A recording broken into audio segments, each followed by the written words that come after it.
عبده ورسوله أرسله إلى كافة الناس بشيرا ونذيرا وداعيا إلى الله بإذنه سراجا وقمرا منيرا. أما بعد فأعوذ بالله من الشيطان الرجيم. بسم الله الرحمن الرحيم. لقد كان لكم في رسول الله أسوة حسنة لمن كان يرجو الله واليوم الآخر وذكر الله كثيرا. صدق الله العلي العظيم. উপস্থিত পরম শ্রদ্ধাভাজন মুসলিম ভাইয়েরা, আমরা পেয়ারা নবী মুহাম্মদুর রাসূলুল্লাহ সাল্লাল্লাহু আলাইহি ওয়াসাল্লামের সিরাত, পবিত্র জীবন এবং সেই জীবনের আলোকে আমাদের শিক্ষা, এই বিষয়ে আলোচনা করছিলাম। পেয়ারা নবী মুহাম্মদুর রাসূলুল্লাহ সাল্লাল্লাহু আলাইহি ওয়াসাল্লামের পবিত্র জীবনকে মোটা দাগে 3 ভাগে ভাগ করা যায়। এক ভাগ হলো ক্বাবলা নবুওয়া, নবুয়তের পূর্বকাল। আরেকটা হলো নবুয়তের কাল থেকে ইলা হিজরা, রাসূলুল্লাহ সাল্লাল্লাহু আলাইহি ওয়াসাল্লামের হিজরত পর্যন্ত। আরেকটা হলো বাদাল হিজরাতি ইলা ওয়াফাত, হিজরত থেকে পেয়ারা নবী সাল্লাল্লাহু আলাইহি ওয়াসাল্লামের ওফাত পর্যন্ত। হযরত রাসূলুল্লাহ সাল্লাল্লাহু আলাইহি ওয়াসাল্লাম নবী হওয়ার পরে যেমন জগৎবাসীর জন্য আদর্শ, নবী হওয়ার আগেও তিনি জগৎবাসীর জন্য আদর্শ।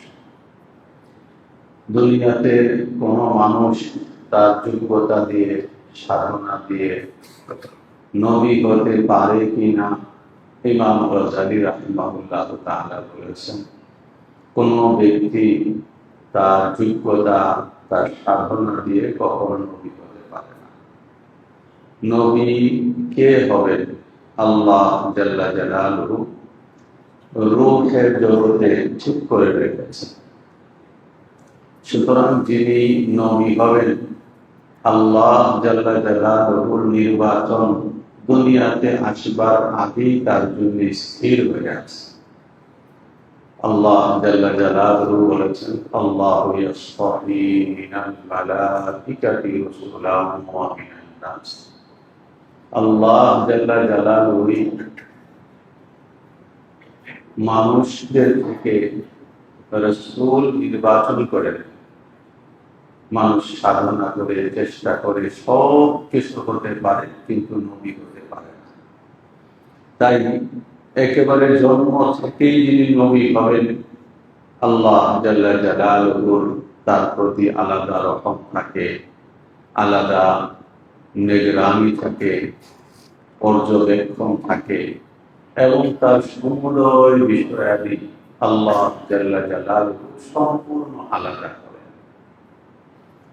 এবং এটাও একটা বিষয় যে কোন নবী তার জন্ম থেকে ওফাত পর্যন্ত কখনো মানবিক এমন কোন ত্রুটিরও শিকার হন না, যে ত্রুটি সমাজের চোখে ঘৃণা সৃষ্টি করতে পারে, অবহেলা সৃষ্টি করতে পারে।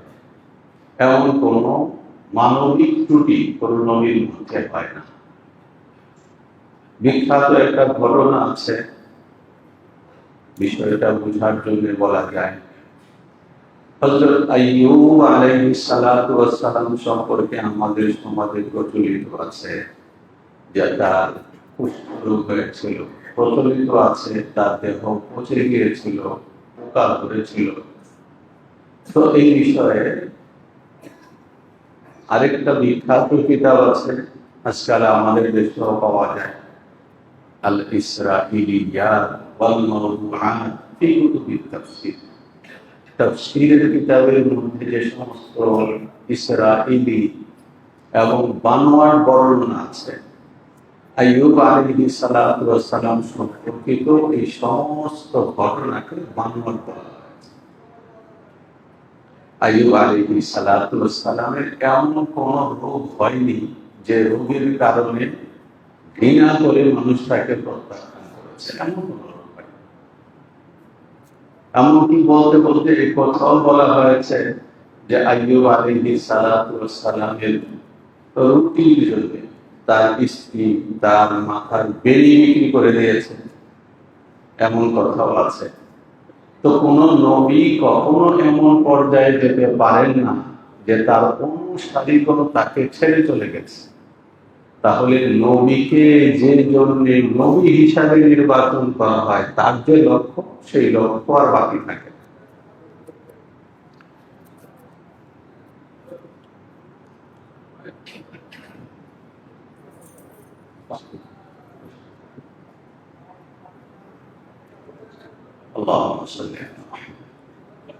এটা সকল নবীর ক্ষেত্রে ইসলামের মূলনীতি। আল্লাহ জাল্লা জালালুহু যত নবী দুনিয়াতে পাঠিয়েছেন, এবং এই কথাগুলো আমরা নানা প্রসঙ্গে বারবার বলি। এই কারণে বারবার বলি যে এটা ঈমানের অংশ। নবী, রাসূল, সাহাবী, তাদের পবিত্রতা, তাদের গুণাবলী, তাদের প্রতি ঈমান, তাদের প্রতি দিলের শ্রদ্ধা এবং সর্বাবস্থায় তাদেরকে প্রশংসার সঙ্গে আলোচনা করা, এগুলো ঈমানের অংশ। একই সঙ্গে পবিত্র ধর্ম ইসলামের অনন্য বৈশিষ্ট্য এটা যে ইসলাম কেবলমাত্র ইসলামের নবী মুহাম্মদুর রাসূলুল্লাহ সাল্লাল্লাহু আলাইহি ওয়াসাল্লামকেই পরম শ্রদ্ধায় লালন করে না, বরং এর আগেকার সকল নবী রাসূলকে নিষ্পাপ বিশ্বাস করে এবং পরম শ্রদ্ধায় লালন করে। এমন শ্রদ্ধায় লালন করে যে আজকাল আধুনিক পৃথিবীর খ্রিস্টান শিক্ষিত ছেলে মেয়েরা যখন এটা পড়ে তখন তাদের খ্রিস্ট ধর্ম ছেড়ে দিয়ে ইসলাম ধর্ম কবুল করে, শুধু এই কারণে যে ইসলাম হযরত ঈসা আলাইহিস সালাতু ওয়াস সালামকে যে সম্মান দেয়, খ্রিস্ট প্রচলিত খ্রিস্ট ধর্ম এই সম্মান দেয়। উদাহরণ হিসাবে আপনাদের সামনে আমি কয়েকবার বলেছি, বড়দিন উপলক্ষেও বলেছি, যে তারা একদিক থেকে হযরত ঈসা আলাইহিস সালাতু ওয়াস সালামের মাকে তাদের ভাষায় মেরি কুমারী মাতা বলে, আবার তাদের দেশে বিয়ে বহির্ভূত যে মেয়েরা বাচ্চা দেয় তাদেরকেও কুমারী মা বলে। তাহলে ঈসা আলাইহিস সালাতু ওয়াস সালামের মায়ের ইজ্জত কোন জায়গায় গেল? হযরত মুহাম্মদুর রাসূলুল্লাহ সাল্লাল্লাহু আলাইহি ওয়াসাল্লাম হলেন সাইয়্যিদুল আম্বিয়া, সকল নবীর সরদার। তাই মুহাম্মদুর রাসূলুল্লাহ সাল্লাল্লাহু আলাইহি ওয়াসাল্লাম সামগ্রিক গুণাবলীতে তিনি উজ্জ্বলতায় এত উপরে প্রতিষ্ঠিত যে আর কোনো নবী উজ্জ্বলতায় তার কাছাকাছি নেই।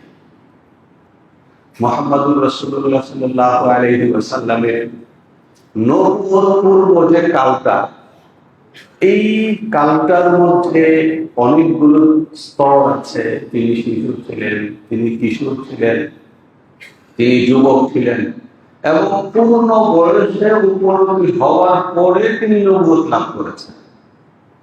আমরা বরাবর সবটাই আলোচনা করি। কি জন্য সবটাই আলোচনা করি? সবটা আলোচনা এই কারণেও করি যে মসজিদে সাধারণত আমরা যারা হাজির থাকি, তো আমরা তো বেশিরভাগই বয়স্ক মানুষ মসজিদে হাজির থাকি।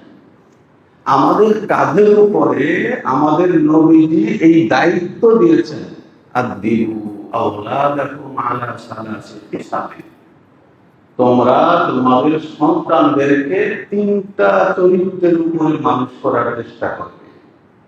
এক নম্বর হলো আলা হুব্বি নবিয়্যিকুম, তোমাদের নবীর মুহাব্বত। দুই নম্বর হলো ওয়া আলি বাইতিহি, নবীর পরিবারের মুহাব্বত। তিন নম্বর হলো ওয়া তিলাওয়াতিল কোরআন, কোরআন তেলাওয়াতের উপরে সন্তানকে মানুষ করা, নবীর আদেশ। এখন আমি আমার সন্তানকে নবীজির মুহাব্বতের উপরে, তার পরিবারের মুহাব্বতের উপরে যদি নির্মাণ করতে চাই, গড়ে তুলতে চাই, মানুষ করতে চাই, তো নবীজি সাল্লাল্লাহু আলাইহি ওয়াসাল্লামের জীবনের ওই অংশগুলো আমাকে সুন্দরভাবে শুদ্ধভাবে জানতে হবে, যেই অংশগুলো আমি বলে প্র্যাকটিস করে আমার ওই সন্তানকে, আমার শিশুকে, আমার কিশোরকে নবীজির মুহাব্বতের উপর তৈরি করতে পারি। এই জন্য নবীজি সাল্লাল্লাহু আলাইহি ওয়াসাল্লামের জীবনের শৈশবটা, তার শিশুকালটা, তার কৈশোরটা, এটাও আমাদের জানা জরুরি। আমাদের দেশে এক কথায় সন্তান বললে নিজের সন্তান বোঝায়। রাসূলুল্লাহ সাল্লাল্লাহু আলাইহি ওয়াসাল্লামের যে ভাষা, সেই ভাষার দিকে লক্ষ্য করলে আমরা দেখব যে সন্তান শব্দ এতটুকুর মধ্যে সীমাবদ্ধ। নবীজি সাল্লাল্লাহু আলাইহি ওয়াসাল্লাম ইবনি, আমার সন্তান বা আমার পুত্র, এই শব্দ হযরত হাসানের ব্যাপারেও ব্যবহার করেছেন। এখান থেকে বোঝা যায় যে নাতি নাতনি তারাও সন্তান। কাজেই সকল মুসলমানের কর্তব্য, যেটা একেবারে শুরুতে বলেছি, এক জুমা আগে যখন আলোচনা শুরু করি, যে কথাগুলো মসজিদে শুনবার পরে দুটা এই মাসব্যাপী আমাদের কথা করা, বেশি বেশি দরুদ শরীফ পড়া, এবং যখন যেখানে থাকি সেখানে নবীজি সাল্লাল্লাহু আলাইহি ওয়াসাল্লামকে আলোচনায় আমার ঘরে, বিশেষ করে আমার শিশুদের সাথে মুহাম্মদুর রাসূলুল্লাহ সাল্লাল্লাহু আলাইহি ওয়াসাল্লামের শিশুকাল, এটা আমাদের সন্তানদের সামনে আলোচনা করবার প্রয়োজন আছে। মুহাম্মদুর রাসূলুল্লাহ সাল্লাল্লাহু আলাইহি ওয়াসাল্লাম তার অনেক মা, এক মা যিনি তাকে জন্ম দিয়েছেন, আরেক মা নবীজি সাল্লাল্লাহু আলাইহি ওয়াসাল্লাম জন্মের পরে মায়ের দুধ পান করেছেন 2-3 দিন। তারপরে আবু লাহাবের দাসী সুয়াইবা তার দুধ পান করেছেন হযরত হালিমা সাদিয়ার কাছে যাওয়ার আগে। তিনিও দুধ, বিখ্যাত দুধমা হযরত হালিমা সাদিয়া। এরপরে রাসূলুল্লাহ সাল্লাল্লাহু আলাইহি ওয়াসাল্লাম আবার মায়ের কাছে ফিরে এসেছেন। তারপর নবীজি এই মায়ের সঙ্গে বেড়াতে গিয়ে যখন এতিম হয়েছেন, তখন পথে যিনি বুকে তুলে নিয়েছেন তিনি তার বাবার দাসী উম্মে আইমান। নবীজি বলেছেন, উম্মু আইমান উম্মি বাদা উম্মি, আমার মায়ের পরে উম্মে আইমান আমার আরেক মা। এরপরে দাদার কোলে দিয়েছেন। মাত্র 2 বছরের ব্যবধানে যখন দাদা যান, চলে যাওয়ার সময় নবীজির বাবা হযরত আব্দুল্লাহ আপন ভাই আবু তালিবের হাতে তুলে দিয়ে গেছে যে আমার পরে নিজের সন্তানের মতো করে আমার এই নাতিকে তুমি দেখবে। যখন চাচা আবু তালিবের ঘরে আসেন, তখন নবীজির চাচি ফাতেমা, নবীজির চারপাশে 4 জন ফাতেমা ছিলেন। এই চাচিও ফাতেমা, এই চাচি ফাতেমা নবীজিকে এমন ভাবে লালন পালন করেছেন, নবীজি বলেছেন যে আমার মা দুনিয়া থেকে চলে যাওয়ার পর আমার মায়ের শূন্যতা, এটা আমার এই চাচি পূর্ণ করেছে। সামনে আমরা নবীজি সাল্লাল্লাহু আলাইহি ওয়াসাল্লামের জীবনের আলোকে মা বাবা সেই প্রসঙ্গে যখন আলোচনা করব, তখন সেই জায়গায় এই মায়েদের প্রতি নবীজি সাল্লাল্লাহু আলাইহি ওয়াসাল্লামের আচরণগুলো কেমন ছিল সেটা বলবো। তার আগে নবীজি সাল্লাল্লাহু আলাইহি ওয়াসাল্লামের শৈশবটা, যাদেরকে কেন্দ্র করে শৈশব হয়েছে, সান্ত্বনার শৈশব হয়েছে, আনন্দের শৈশব হয়েছে, ভরসার শৈশব হয়েছে, এবং নিজেকে মানুষ করার শৈশব হয়েছে, সেই জায়গাগুলোর মধ্যে চারপাশে এই মায়েরা আছে। আমরা যখন এই মায়েদের গল্পটাকে ভুলে যাই, এই মায়েদেরকে নবীজি কিভাবে দেখেছেন সেটা ভুলে যাই, যুগে যুগে মুসলিমরা এই মায়েদেরকে কিভাবে দেখেছেন সেটা যখন ভুলে যায় অথবা বলি না, তখন অমুসলিমরা এই সুযোগটা পায় যে এই মায়েদের ব্যাপারে বিকৃত চিন্তাকে আমাদের সমাজে ঢুকিয়ে দেয়। আমরা যখন শুদ্ধ চিন্তাটা সঠিকভাবে ধারণ করবো, চর্চায় রাখবো, বলার ভেতরে রাখবো, তখন কোন দুষ্ট শক্তি এসে আমাদের মুসলিম জাতির যে পবিত্র চির উজ্জ্বল যে জীবনাচার, সেখানে কোনো দুষ্ট জিনিসকে তারা ঢোকাতে পারবে না, এনে দিতে পারবে না। এই জায়গাটাতে আমরা এই গ্যাপটা তৈরি করি। প্যারা নবী সাল্লাল্লাহু আলাইহি ওয়াসাল্লাম 4 বছর বয়স পর্যন্ত অধিকাংশ সিরাত লেখক এটাই বলেছেন, মা হালিমা সাদিয়া রাদিয়াল্লাহু তাআলা আনহার কাছে ছিলেন। রাসূলুল্লাহ সাল্লাল্লাহু আলাইহি ওয়াসাল্লাম সহ ওই সময়কার সম্ভ্রান্ত আরবেরা তাদের সন্তানদেরকে গ্রামে দুধ পান করতে দিতেন। এর মধ্যে তাদের দুটো লক্ষ্য থাকত। একটা হলো গ্রামীণ পরিবেশ বেশি শুদ্ধ হয়, ফলে গ্রামীণ পরিবেশে যারা বেড়ে উঠে তারা স্বাস্থ্যের বিচারে অত্যন্ত শক্তিশালী। এই কথাগুলো এই কারণে আমাদের চিন্তা করলাম যে এখনো যখন এই বিষয়গুলো আলোচনায় আসে, আমরা যারা 50-60 বছর বয়সের পার করেছি, আমাদের সামনে যখন আমাদের 15-20 বছরের বাচ্চারা শক্তিতে এবং রোগ প্রতিরোধের জায়গায় এসে আমরা যেখানে দাঁড়িয়ে থাকি, আমাদের বাচ্চারা সেখানে পড়ে যায় না। তো ওই জায়গায় এসে আমরা একই সঙ্গে এটা স্বীকার করি যে এটা পরিবেশের প্রভাব, আবার সেই সঙ্গে আমরা বরাবরই চেষ্টা করি যে পরিবেশ আমার সন্তানকে দুর্বল করেছে, আমার সন্তানকে হসপিটাল মুখী করেছে, এবং আমার সন্তানকে এমন ওষুধ নির্ভর করেছে যে এই সন্তান আমার বয়সে এসে ঘরে থেকে চিকিৎসা করতে পারবে না। এই আমি আবার স্বপ্ন দেখি যে আমার আগামী পুরোটা যেন এই শহরের দিকে, তাহলে কি এটা বৈপরীত্য না?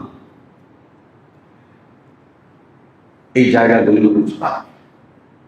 এবং এটা শুধু একটা মাত্র জায়গা না, যখন আমরা এই বিপরীত মুখী চিন্তাটাকে মাথার মধ্যে লালন করতে অভ্যস্ত হয়ে যাই, তখন পরিণতিটা যা দাঁড়ায় সেটা হল পৃথিবীর যে দুষ্টটা, একটা ক্ষুদ্র গোষ্ঠী যে সারা পৃথিবীর মধ্যে 1 কোটি পরিমাণ হলো ইহুদি, 800 কোটির মধ্যে, আর পৃথিবীর সমগ্র সম্পদের 80% ইহুদিদের হাতে। সারাটা পৃথিবীকে যারা বাণিজ্যের দাস বানিয়ে রেখেছে, খেলনা বানিয়ে রেখেছে, ওরা নিজেরা ওদের বাণিজ্যটা যেন প্রতিদিন প্রসারিত হতে থাকে, তার জন্য যে বিজ্ঞাপন দেয়, যে চিন্তা দেয়, আমরা ওই চিন্তাগুলোকে, বিজ্ঞাপনগুলোকে যে বরাবর মুখস্থ গিলে ফেলছি।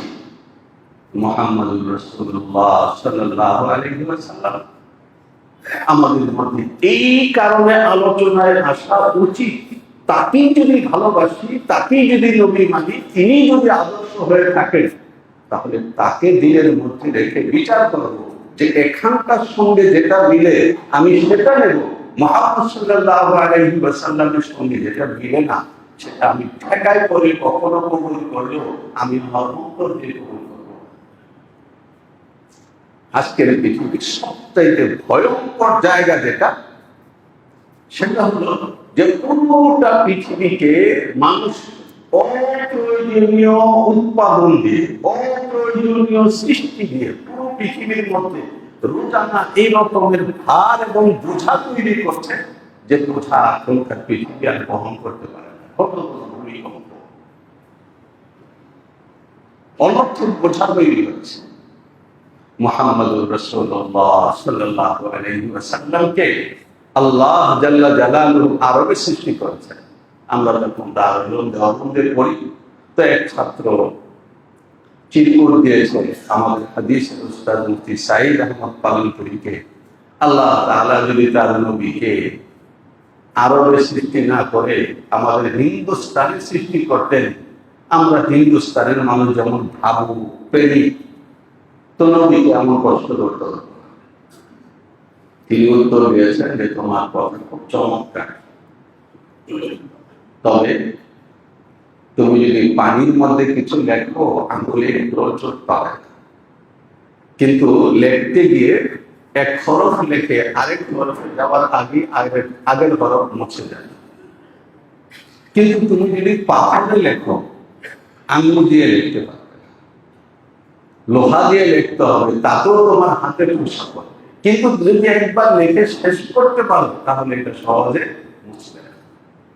আল্লাহ জাল্লা জালালুহু কিয়ামত পর্যন্ত পৃথিবীর মানুষের মুক্তির নকশা মুহাম্মদ সাল্লাল্লাহু আলাইহি ওয়াসাল্লাম তিনি সেটাকে পাথরে, আরবের শক্ত পাথরে খোদাই করে এঁকেছেন, কিয়ামত পর্যন্ত যেন এই নকশা না মুছে।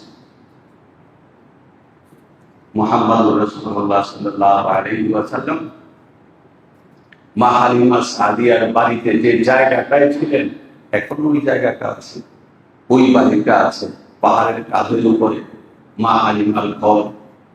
এবং সেখানে ঢুকবার সময় বামে সামান্য একটু গেলেই ওই প্রাচীন কূপ এখনো আছে, যে কূপ থেকে হালিমা সাদিয়ার পুরো পরিবার আমাদের নবী সাল্লাল্লাহু আলাইহি ওয়াসাল্লাম সব পানি পান করতেন। মুহাম্মদুর রাসূলুল্লাহ সাল্লাল্লাহু আলাইহি ওয়াসাল্লাম আল্লাহ জাল্লা জালালুহু শ্রেষ্ঠ, এবং এই শেষ নবী নবুয়তের দ্বারা মানুষকে পৃথিবীতে মানুষ রাখা হবে, এবং সেই মানুষের জন্য যদি দুনিয়া হয় তাহলে তার শেষ শক্তিটা, শেষ প্রতীকটা মুহাম্মদ সাল্লাল্লাহু আলাইহি ওয়াসাল্লাম। আল্লাহ জাল্লা জালালুহু পারেন এমন কোন কথা আমরা বলতে গেলে যারা বুঝেন না তারা প্রশ্ন করেন, অনেকে আবার বুঝে ইহুদিদের মতো বিপাকে ফেলার মতো প্রশ্ন করেন যে এমন কি ঘটেছে। আল্লাহ জাল্লা জালালুহু এই সমস্ত বিপাককে ভেঙেছেন। মুসা আলাইহিস সালাতু ওয়াস সালামের জামানায় ফিরআউনের বাজে স্বপ্ন দেখলো এবং বনী ইসরাইলের পুত্র সন্তান জন্ম নেওয়া মাত্র খুন করতে থাকলো। আল্লাহ জাল্লা জালালুহু মুসা আলাইহিস সালাতু ওয়াস সালামকে পাঠিয়ে দিলেন ওই ফিরআউনের ঘরে রাজকীয়ভাবে লালিত পালিত হওয়ার। আল্লাহ শক্তি পৃথিবীকে দেখানো। তো সেই আল্লাহ জাল্লা জালালুহু চাইলে মুহাম্মদুর রাসূলুল্লাহ সাল্লাল্লাহু আলাইহি ওয়াসাল্লামকে রাজকীয়ভাবে লালিত পালিত হওয়ার ব্যবস্থা করতে পারতেন, বরং তার জীবনের একেবারে সূচনাটা যেখানে হচ্ছে সেখানে একটা শক্ত পাহাড়ের উপরে, যেটা পুরোটাই পাহাড়। এবং এখনো পর্যন্ত যখন সৌদি আরব সারা পৃথিবীর মধ্যে ধনীতম দেশ, তখন পর্যন্ত মা হালিমা সাদিয়ার যে জনবসতি, তার যে পাড়া, সেখানে এখনো পর্যন্ত জনবসতি বা শহর গড়ে ওঠে ১,৫০০ বছর পর। পাহাড়ের উপরে শক্ত মাটির উপরে মুহাম্মদ সাল্লাল্লাহু আলাইহি ওয়াসাল্লামকে লালন করেননি, শক্ত পাথরের উপরে লালন করেছেন পৃথিবীকে দেখাবার জন্য। পৃথিবীর সবচাইতে মর্যাদাশীল মানুষটা এই জায়গাটার মধ্যে লালিত পালিত হয়েছেন। সুতরাং মানুষের ইজ্জত, সে কোন জায়গায় লালিত পালিত হলো, বিছানাটা কতটা নরম ছিল, তার পালনটা কোন কাঠের ছিল, কোন মিস্ত্রি তৈরি করেছে, নকশাটাকে এঁকেছে, মানুষের ইজ্জতের সঙ্গে এক কোনো সম্পর্ক আল্লাহ দেখেছে। মুহাম্মদ সাল্লাল্লাহু আলাইহি ওয়াসাল্লাম যে পাহাড়ের কাঁধে মা হালিমা সাদিয়ার বুকের মধ্যে ঘুমিয়েছেন, পৃথিবীর কোন দেশের কোন সম্রাটের তার কোন খাট বা কোন পালন, তার বিছানা, কোন দামি আসবাবকে ওই পাথরের সঙ্গে তুলনা করা যায়? সাইয়্যিদুনা ইমাম মালিক রাহিমাহুল্লাহ তাআলা, পাক মদিনার ইমাম, তিনি বলেছেন মুহাম্মদুর রাসূলুল্লাহ সাল্লাল্লাহু আলাইহি ওয়াসাল্লাম পবিত্র মদিনার যে মাটির উপরে এখন ঘুমিয়ে আছেন, নবীজির পিঠ বরাবর, শরীর বরাবর তার সঙ্গে মিলিত যে মাটিটা, এই মাটির ইজ্জত কাবা শরীফের চেয়ে বেশি। নবীজির দেহের সঙ্গে মিলিত অংশ, সেই ইজ্জতওয়ালা পয়গম্বর লালন করবার জন্য একটা পাহাড়ের কাঠকে বেছে নিয়েছেন। মুহাম্মদুর রাসূলুল্লাহ সাল্লাল্লাহু আলাইহি ওয়াসাল্লাম কিভাবে সেখানে বেড়ে উঠেছেন? মুহাম্মদুর রাসূলুল্লাহ সাল্লাল্লাহু আলাইহি ওয়াসাল্লাম এমন ভাবে বেড়ে উঠেছেন যে মা হালিমা সাদিয়া একটা যাযাবর গোত্রের একজন মেয়ে মানুষ, এবং মেষ, উট, এগুলোর দুধ, এগুলোর গোশত, এটা হলো পরিবারের খাদ্য, এবং পরিবার এই মেষই চড়ায়। নবী সাল্লাল্লাহু আলাইহি ওয়াসাল্লাম সম্পর্কে মা হালিমা সাদিয়া বলেছেন যে অন্য শিশুরা 1 মাসে যদ্দূর বড় হয়, আমার মুহাম্মদ একদিনে অদ্দূর বড় হয়। এটাও একটা জায়গা যে আমার শিশু তার বেড়ে ওঠাটা এটা আমার নজরে রাখা, এবং সে ঠিক যেভাবে বেড়ে উঠবার কথা ওইভাবে বেড়ে উঠছে কিনা, যদি উঠে সে সুস্থ, তার মুহাম্মদ সাল্লাল্লাহু আলাইহি ওয়াসাল্লামের সঙ্গে তার ইতিহাসের মিল আছে। সন্তান যদি মা বাবা লক্ষ্যই করলেন না, অথবা লক্ষ্য করলেন সন্তান বাড়ছে না, তখন দেখতে হবে কি কারণ এখানে আছে, আমার সন্তানের শরীর বাড়ছে না কেন। মানুষের দৈহিক সুস্থতার ক্ষেত্রে মুহাম্মদ সাল্লাল্লাহু আলাইহি ওয়াসাল্লাম সারা পৃথিবীর শ্রেষ্ঠ নমুনা, শ্রেষ্ঠ আইডল।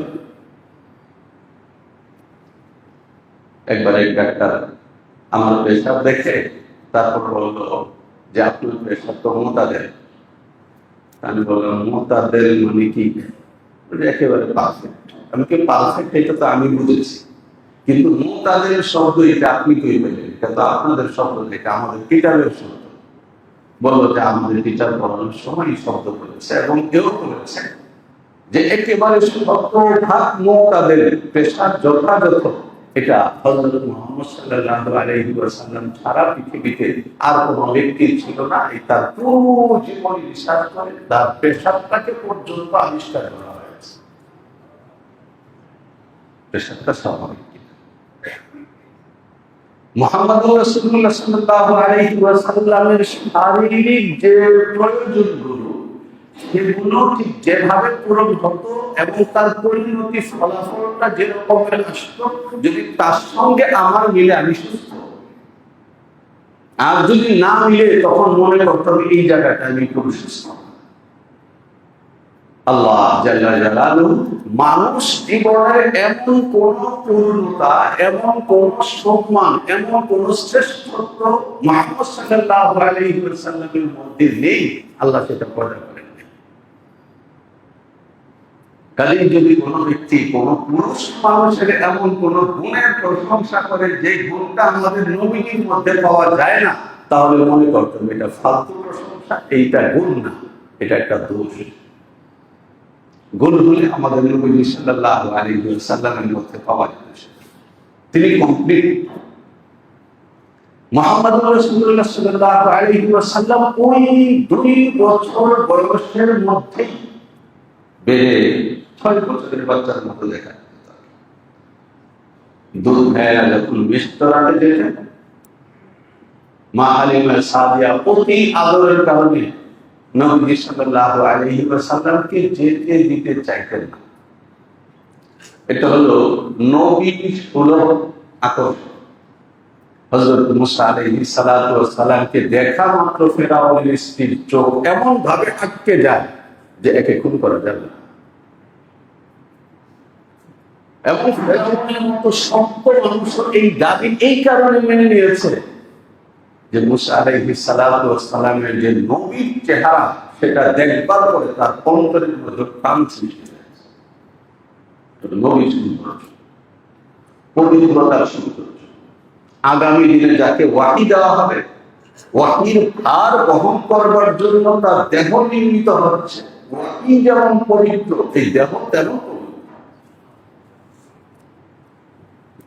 যদি কেউ গোড়া থেকে বুঝতে ভুল করে, তাহলে হেদায়েতের মধ্যে সমস্যা তৈরি হবে। আম্বিয়ায়ে কেরাম সকল নবীকে আল্লাহ জাল্লা জালালুহু যেভাবে নির্মাণ করেছেন, সেভাবে অন্য মানুষকে নির্মাণ করেননি। ওয়াহীর ভার বহন করতে হবে, ওয়াহির শিক্ষা তার জীবনে শতভাগ প্রতিষ্ঠিত হতে হবে। সেই ভার, সেই শিক্ষা শতভাগ ধারণ করবার মতো উপযুক্ত করে আল্লাহ জাল্লা জালালুহু সকল নবীকে সৃষ্টি করেছেন। তিনি লূত ভাইদের সঙ্গে মেষ চড়াতে বের হয়ে যেতেন। তার এই মেষ চড়াবার গল্প আমাদেরকে, আমাদের সন্তানদেরকে বলতে হবে, নাতিদেরকে বলতে হবে, আমাদের শিশুদেরকে বলতে হবে। এই কারণে বলতে হবে যে তুমি যখন পুরুষ, সুতরাং তোমার বয়সের অনুপাতে এক সময় তোমাকে বাবার পাশে দাঁড়াতে হবে, মায়ের পাশে দাঁড়াতে হবে। একটু বড় হওয়ার পরে তোমাকে ফ্যামিলির ভার নিতে হবে, আরেকটু বড় হওয়ার পরে সমাজের ভার নিতে হবে, আরেকটু বড় হওয়ার পরে রাষ্ট্রের ভার নিতে হবে। এই ভার নেওয়ার যোগ্য হলে তিনি তোমাকে গড়ে উঠতে হবে। তাহলে তুমি আদরের সন্তান, সোহাগের সন্তান, একমাত্র সন্তান, এইগুলো বলে বলে তুমি যদি কোলে বড় হতে থাকো, তোমাকে যদি আঙুল ধরেই কেবলমাত্র হাঁটানো হয়, তাহলে যখন সময় হবে তখন তুমি তোমার পরিবারের ভার বহন করতে পারবে, দায়িত্ব নিতে পারবে। তখন কি হবে? তখন ওই দুশ্মনটা যেটা চাচ্ছে যে ফ্যামিলি চালাবে একজন মেয়ে মানুষ, স্ত্রী তোমাকে আদেশ করবে এবং সেই আদেশ তুমি পালন করবে এবং তুমি বলবে, ও এটা এইভাবে হয়, আমার তো জানা ছিল না। তুমি কেমন পুরুষ, তোমার জানা ছিল না, আরেকজন মেয়ে মানুষের জানা আছে। মুহাম্মদ রাসূলুল্লাহ সাল্লাল্লাহু আলাইহি ওয়াসাল্লাম ওই বয়সে হালিমা সাদিয়া চাইতেন না। তার কারণ হলো মুহাম্মদ সাল্লাল্লাহু আলাইহি ওয়াসাল্লামের এই ঘটনা আমরা সবাই জানি, তাই বললাম যে হালিমা সাদিয়ার বুকে উঠবার সঙ্গে সঙ্গে তার সম্পূর্ণ দুধে ভরে গেছে এবং যে গাধার পিঠে সওয়ার হয়ে গেছে, তিনি গাধা হাঁটতে পারছিল। এই যখন সঙ্গে যে কোটনিটা ছিল, মেয়ে ওর, সেই কোটনিটা একেবারে ছিল হাড় ঝিরঝিরে।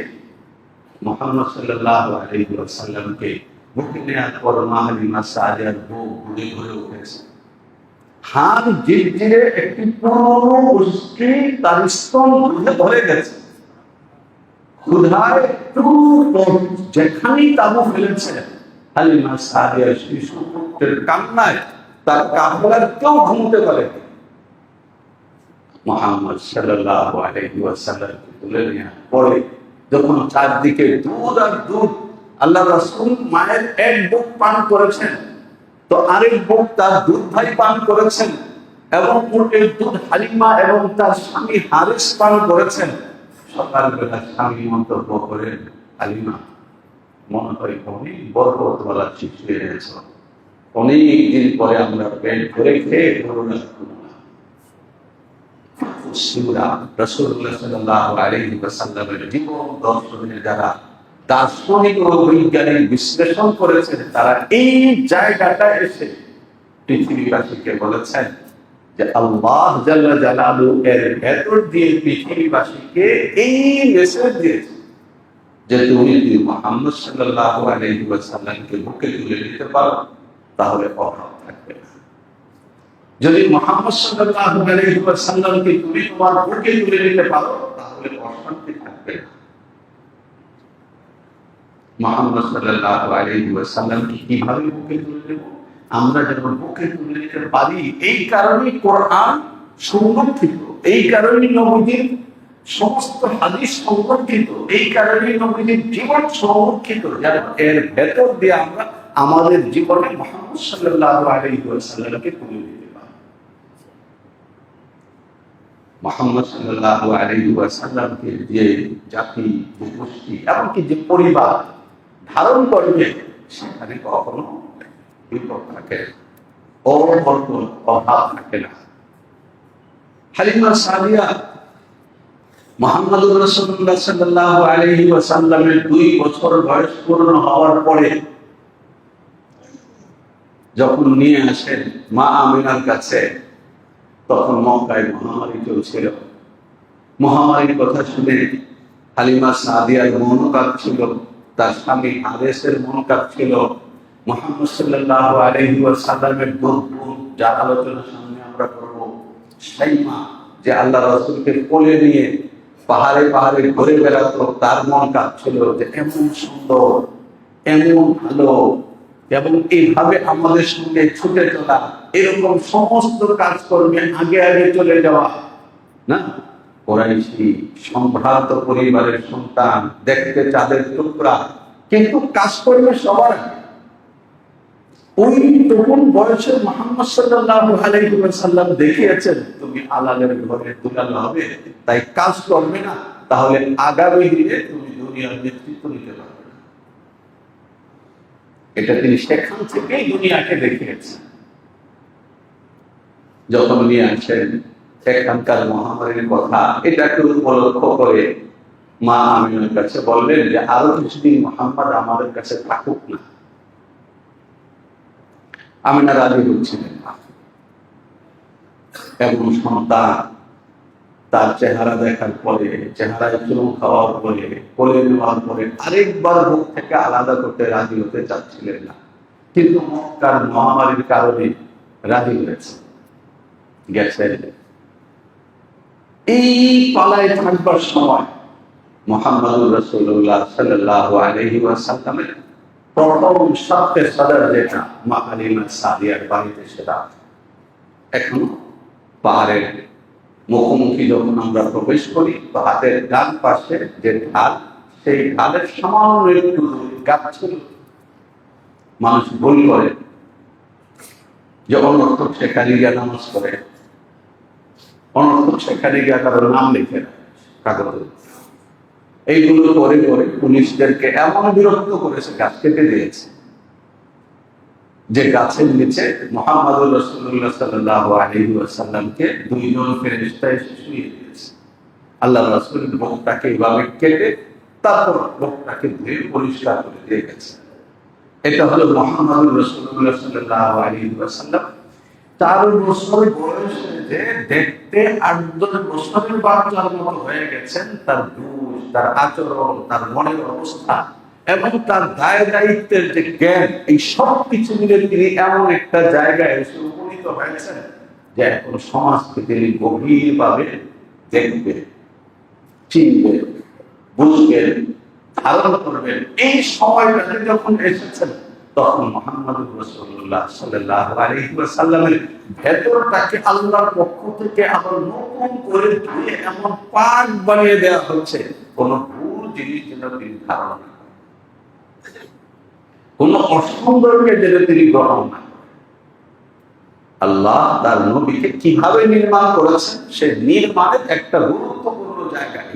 এখনো পৃথিবীর নানা প্রান্ত থেকে মানুষ আসে হালিমা সাদিয়ার বাড়ি দেখে, এবং মাঠের ওই জায়গাটা দেখে যেখানে রাসূলুল্লাহ সাল্লাল্লাহু আলাইহি ওয়াসাল্লামের বক্ষ বিধানের প্রথম ঘটনা হয়েছে। মুহাম্মদুর রাসূলুল্লাহ সাল্লাল্লাহু আলাইহি ওয়াসাল্লামের এই ঘটনা এইভাবে দুইজন মানুষ এসে তাকে ঠিক করে শুনে বুকটা কেটে ফেললো। তার দুর্বল ঠোঁটে এসে যখন বলেছেন, একই সঙ্গে হালিমা এবং হারেস আল্লাহ রাসূলের দুধ মা দুধ পিতা দুইজন ছুটে গেছেন। আল্লাহ রাসূল গিয়ে দেখেন দাঁড়িয়ে আছেন, এবং স্বাভাবিক মানুষের মতোই তিনি ভীত হয়েছেন, তার চেহারা রক্ত শূন্য হয়েছে। জিজ্ঞেস করার পর তিনি অবাক করে গল্প বলেছেন যে দুইজন লোক এসে আমাকে শোয়ালো, বুকটা কাটলো, তারপরে কি করলো আমি বলতে পারি না, এরপরে আবার এইভাবে সমান করে দিয়ে চলে গেল। তারা ভয় পেয়ে গেল, মক্কায় ফিরে নিয়ে আসলেন। তখন মা আমিনা বললেন, এত আগ্রহ করে নিলে আবার নিয়ে আসলে কেন? একটা কোন বিষয় আছে নিশ্চয়ই। তো যখন এই ঘটনা তারা জানালেন, তখন বললেন, ও তোমরা কোন জিন বা শয়তানের কথা ভাবছো? ইনশাআল্লাহ আমার এই সন্তান এমন সন্তান যে কোনো জিন বা কোনো শয়তান তাকে কখনো ধরতে পারবে না, স্পর্শ করতে পারবে না। আমরা আজকে আলোচনা এখানে শেষ করব। এই আলোচনার শেষ কথা যেটা, সেটা হলো মা বাবা তার সন্তানকে গোড়া থেকে এইভাবে বড় করবেন, এবং সন্তানের নির্মাণটা, তার তৈরি হওয়াটা এমন ভাবে হবে যে সন্তান সম্পর্কে যদি কেউ জিজ্ঞেস করে, তাহলে প্রথম আস্থার কথাটা যেন তার পিতা বলতে পারেন, তার মাতা বলতে পারেন, এমন যেন না হয় যে আমার সন্তানটা কেমন আমি নিজেই সেটা জানি না। আমার সন্তানটার আদ্যপান্ত আমার চোখের সামনে আমি বিচার করতে পারি না, আমি বলতে পারি না, আমার সন্তানের বিষয়ে আমার বিশ্বাস তৈরি হয়নি। তাহলে বুঝতে হবে আমি যথাযথ বাবা হইনি, আমার যথাযথ মা হইনি। যথাযথ বাবা হওয়া, যথাযথ মা হওয়া, এটা একটা দায়িত্বের জায়গা, এটা একটা গুরুত্বের জায়গা। আমরা অন্য একটা কাজে 5 মিনিট সময় নেব, এই কারণে সিরাতের মূল আলোচনা এখানে শেষ করছি। এখান থেকে ইনশাআল্লাহ আগামী শুক্রবার